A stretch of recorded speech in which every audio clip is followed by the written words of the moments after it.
Please. Okay. Hello, everyone. My name is Whitney Hanson. I am a senior economics and international business major. Today I'm going to talk to you about a paper I wrote for my economics capstone class, which is titled, How Does Immigration Relate to Different Measures of Crime in the U.S.? It's a little different than the other papers that you listened to today because it's kind of centered around data analysis, so sorry if that bores you, but I find it really interesting. You're in the right place. Okay. So basically what kind of started my interest in this is I had to write a paper for my economics capstone class, like I said, and I was talking to my professor and he said, think about something that you've heard in the news that kind of bothers you and people just kind of accept it as a fact, but they don't ever cite sources behind it, or there's not actual like proven things that they talk about.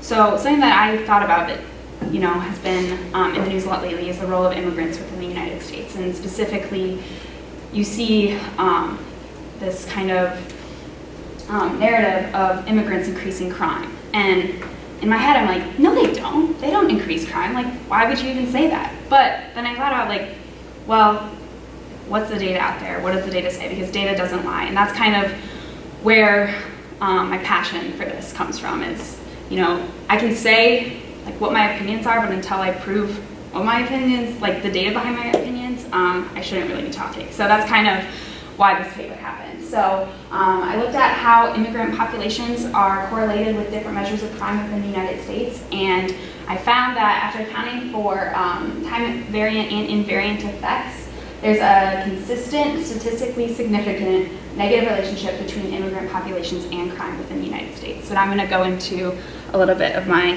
analysis. So the data that I used for this paper is panel data. It's taken at the state level from the years 1990, 2000, and then 2005 through 2012, because a lot of the surveys that I used had more consistent data later on. So I used data from the Census Bureau's American Community Survey, the U.S. Bureau of Labor Statistics Central Population Survey, and then I got all of my crime data from the FBI Uniform Crime Reporting Database. So I ended up with exactly 482 observations because some of the states didn't have consistent data, so I had to drop them.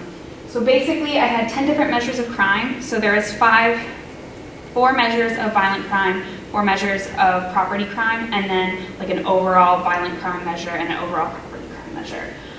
When I talk about education later on in the paper, there's 2 different variables for that. It's percentage of high school graduates and then percentage of people with a bachelor's degree. And then when I talk about income, that's just the median income of a state. Unemployment is the percent annual average of unemployment in that state. And then I also included dummy variables for the regions, which is Midwest, South, East, and West, which I use the definitions of the Census Bureau for like which state belongs in which region. So the methods that I used for this paper was I used what's called like a partial correlation. So it measures the strength and direction of a relationship between 2 variables, which in this case was percent of immigrants in a certain state, and then different measures of crime. So it measures that while controlling for other effects, because we want to make sure that things like income and education and unemployment are controlled for, because those can also impact both the immigration rate and the crime rate. So after kind of taking these effects away, you predict a regression and then you measure the residuals from the regression, and then you take the correlation of these residuals. So it gives you a better idea of like the true relationship between these 2 different variables. So after I did this original partial correlation with those 3, like basically taking controlling for those 3 different variables as well as time, I looked at specific regions, so the regions that I talked about. So I kind of divided the data by regions and looked at those as well. And then as far as looking for significance, I used the Bonferroni correction, which kind of protects against type 1 errors, because I'm trying not to like get too into detail, but basically when you measure against like 10 different variables of crime, there's a tendency that it could be seen as like a false positive, because if you test against 10 things, you're going to find something that's significant. So it basically takes that into account, and you measure at like a lower p-value. So I'll just, the results I got when looking at the entire United States, every measure of crime was significantly and negatively correlated with immigration except for the murder rate.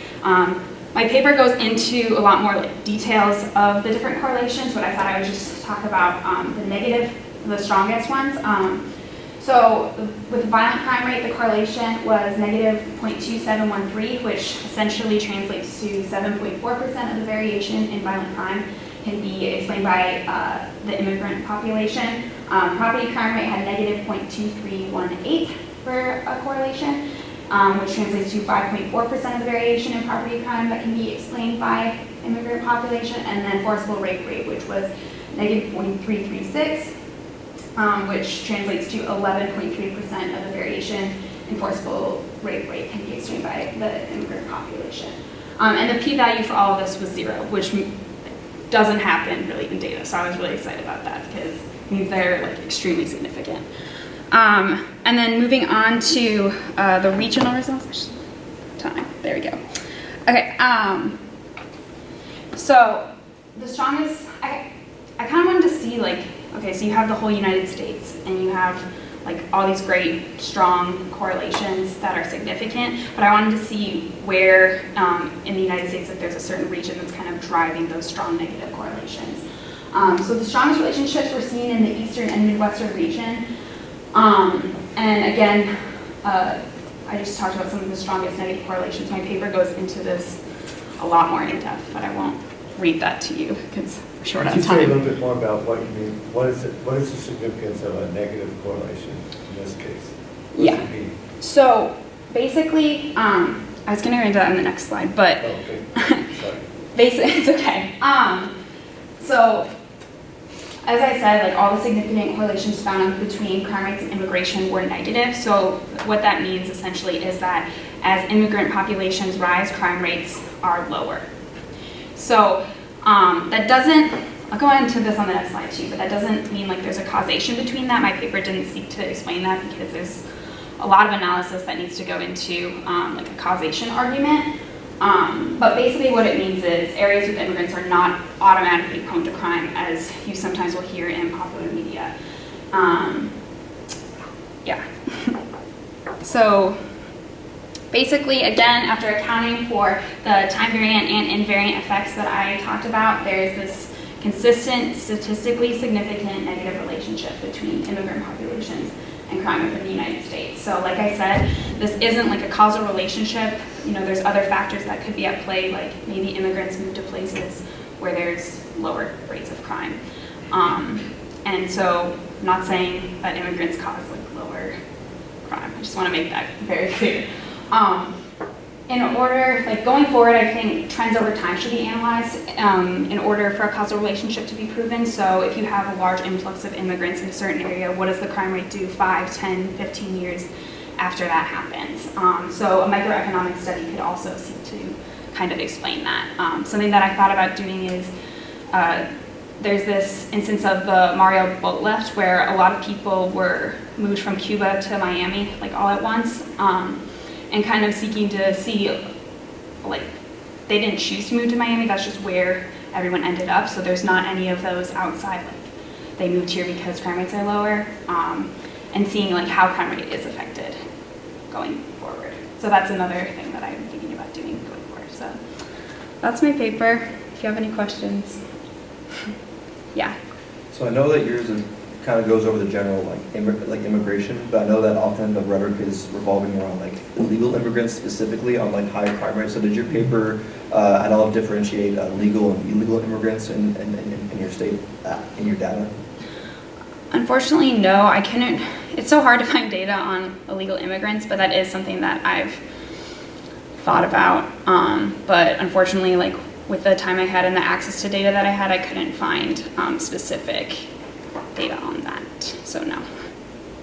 Yes.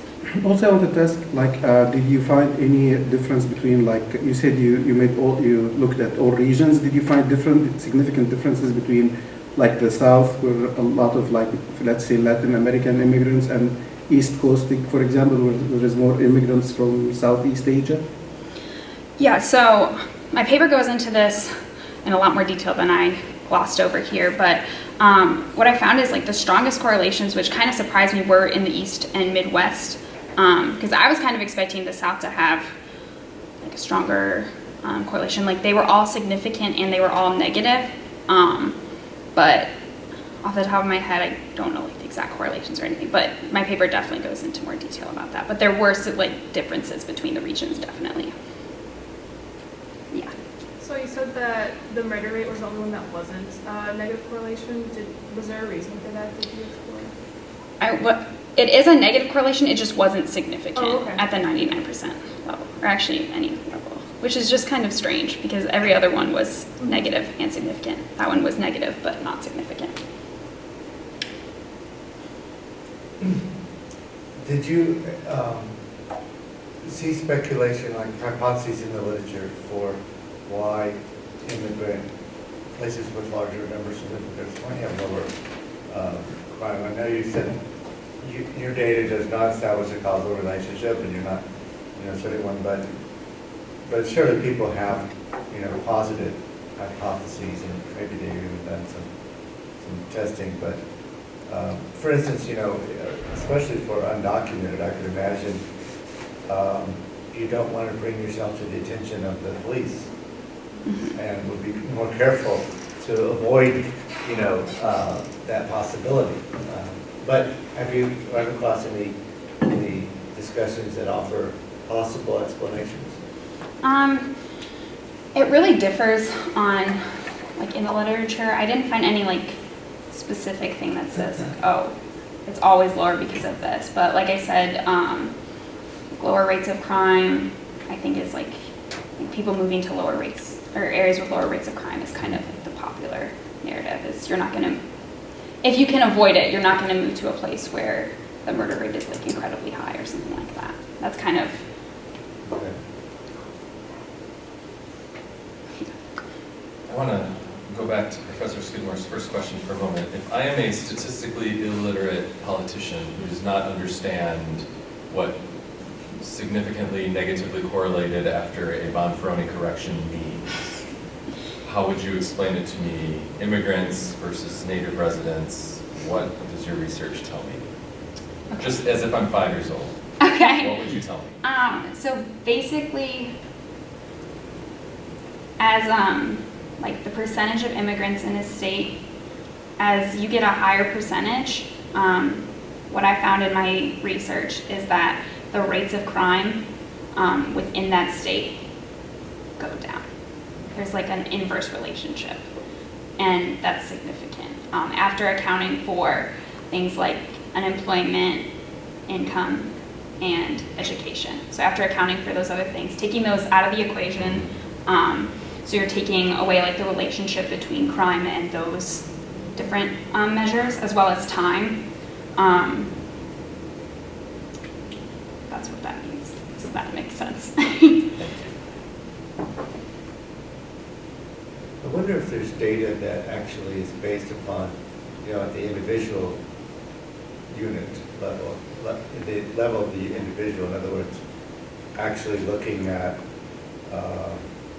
here's all the crime that's been committed, and we're able to tell, who committed the crimes, whether they were immigrants or non-immigrants. Is that kind of data available? Not that I could find. I'm sure that it probably is somewhere. I don't know if it has if the public necessarily has access to it. The crime data that I found is just overall. You can do either county or state level, and it just has overall instances of crime, of these different crimes, and then where they were located. But it doesn't have who committed the crime, when, that kind of thing. The data that I found. I think you can get it if you go to big cities, like Chicago has a criminal database. I have friends that do work on gun violence, but they have to go into the CPS and sit in the archive and pull it one by one. So you can tell Professor Severe, Bull, the same thing. Okay. Well, thank you so much.